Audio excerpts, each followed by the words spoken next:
एक बहुत कीमती तोहफा है और उससे पूरे कश्मीर में आपका जाल फैल जाता, सड़कों का, अस्पतालों का, स्कूलों का, कॉलेजों का, यूनिवर्सिटियों का, और फिर यहाँ पर खुशहाली होती। भाई जरा गुफ्तगू बंद करें यहाँ पे, ये स्टेज पे बहुत गुफ्तगू हो रही है, एक जलसा मैं कर रहा हूँ, एक जलसा ये कर रहे हैं।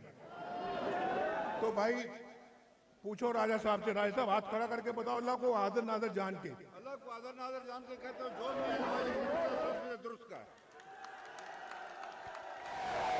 तो भी मुझे सुन लो, मैं अगर मुझे इतनी मोहब्बत ना होती आज़ाद कश्मीर के आवाम से, आज़ाद कश्मीर के लोगों से, तो मुझे आज खुद ये मंसूबा शुरू करने की जरूरत क्या थी।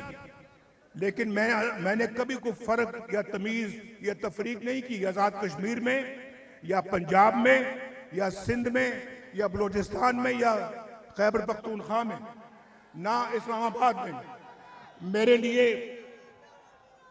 मेरे लिए आज़ाद कश्मीर भी उतना ही अजीज है जितना हमको पंजाब अजीज है। और भाई मेरा तो ये दूसरा घर है, ये मेरा दूसरा घर है।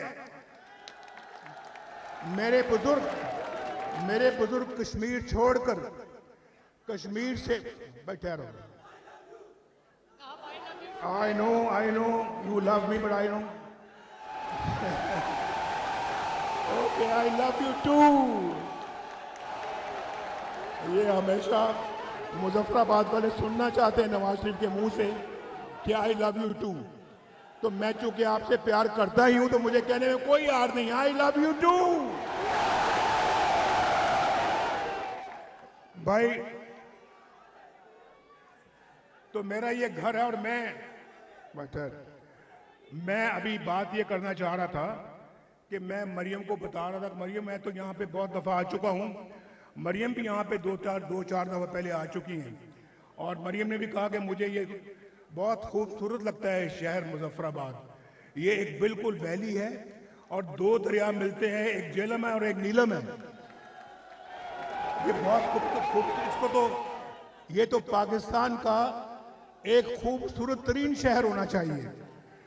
और मैं आज आपको ये कहना चाहता, मैं भाई ठहरने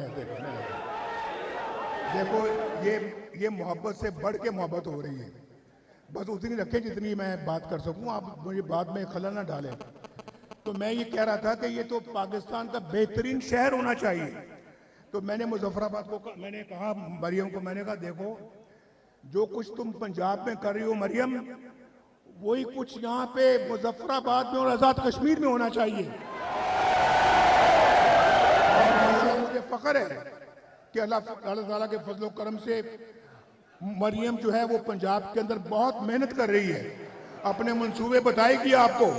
और मैंने कहा मरियम तुम आज यहाँ आ रही हो, जैसे कोई मेहमान किसी मेजबान के घर में फ्रूट लेके जाता है ना, कोई मिठाई लेके जाता है, आज तुम भी को फ्रूट लेके जाओ, को मिठाई लेके जाओ और मुजफ्फराबाद के अवाम को पेश करो। लेकिन हमारा मंसूबा बड़ा वसी है, हमारा मंसूबा बड़ा वसी है। अगर आपने भाई यार ये भाई देखो आप फिर मुझे बात करने से रोक रहे हैं, जरा आप संजीदगी के साथ मेरी गुफ्तगू सुने। तो मैं आपको ये कहना चाह रहा था कि जो प्रोग्राम हम लेके आए हैं, अगर यहाँ से मुस्लिम लीग नून को फतह हासिल होती है, एक एक मंसूबा इंशाल्लाह यहाँ पे हम उसको अमल में लेके आएंगे, एक एक मंसूबा।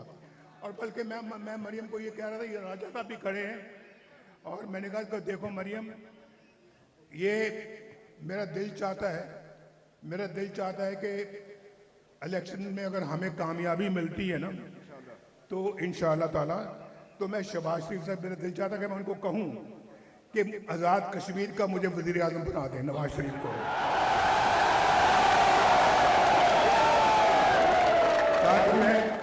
ताकि मैं आप पहले भी एक दफा कह चुके हैं सर, ये आखिरी जलसा जो आपने किया था चुनावी से पहले। आप अपने दिल की भड़ास निकाल लें और नारेबाजी करें, शाबाश। मैं कह और मैंने अपना फर्ज अदा किया है, और आइंदा इंशाअल्लाह अगर मुस्लिम लीग हुकूमत यहाँ आती है, इंशाअल्लाह यहाँ की तमाम मसाइल, तमाम मुश्किलें हम इंशाल्लाह दूर करके दम लेंगे और आपके सब मसाइल हल करें। मैं मरियम को कहना चाहूँगा कि ये चीदा चीदा मंसूबों का जिक्र करें जो पंजाब में हो रहे हैं, और उसमें शहबाज शरीफ साहब का भी बड़ा हाथ है। शहबाज शरीफ साहब ने उसका आगाज़ किया और मरियम उसकी तकमील कर रही है, और इंशाल्लाह हम सब मिलकर अगर देखें, अगर मैं वज़ीर-ए-आज़म यहाँ का ना बन सका ना, सुन लो, अगर मैं वज़ीर-ए-आज़म ना बन सका तो फिर मैं इनको बताता हूँ अपने आज़ाद कश्मीर की लीडरशिप को कि मैंने हर 3 महीने के बाद मुजफ्फराबाद, रावलाकोट, दूसरी जगहों पे मैंने जाना है और मैंने कहना कि जो हमने यहाँ पे मंशूर बनाया है उसको देखना कि उस पर कोई अमल हुआ है या नहीं हुआ, और ताकि अवाम गवाह रहे इस बात की। अगर आप मुस्लिम लीग को वोट देंगे, ये मुस्लिम लीग को वोट देंगे तो इंशाल्लाह हर तीसरे महीने बाद मैं खुद आऊंगा और वज़ीर-ए-आज़म को साथ लेके जाऊंगा इंशाल्लाह कि आओ देखो, पूरे चप्पा चप्पा जाऊंगा आज़ाद कश्मीर के कि जो मैं आज कह रहा हूं